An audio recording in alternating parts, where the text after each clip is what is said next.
Vraiment, la récolte a été bonne. Très bonne d'ailleurs.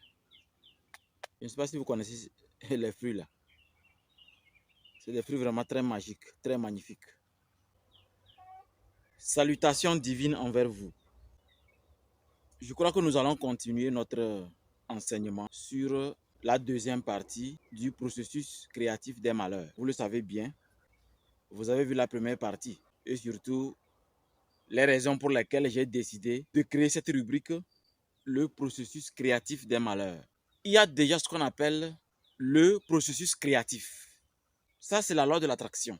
Et quand on dit le processus créatif, on veut parler du bonheur, la manière exacte d'utiliser la loi de l'attraction, d'utiliser le pouvoir de votre âme pour attirer ce que vous aimez parce que ce que tu penses, tu le deviens.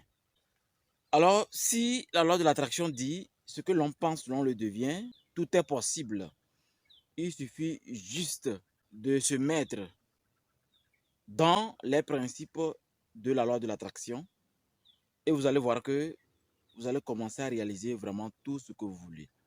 Vous allez voir que beaucoup se mettent dans beaucoup de choses, disant expert de ceci, expert de cela, et les jeunes se mettent à cogiter. Cogiter parce que on a dit il suffit de penser. Il suffit de penser à ce qu'on aime et de ne plus penser à ce qu'on n'aime pas. C'est là que se retrouve le problème. Parce qu'aujourd'hui, tout le monde est cantonné sur ce principe. Voici ce que j'aime, voici ce que j'aime, voici ce que j'aime. Et les gens se mettent à penser à ce qu'ils aiment. Oui, c'est ça. Pour que ce qu'ils n'aiment pas tombe de côté.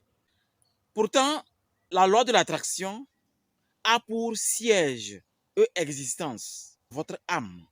Parce que l'âme a les vibrations nécessaires pour correspondre aux analogies et énergies de l'attraction. Donc, du biomagnétisme.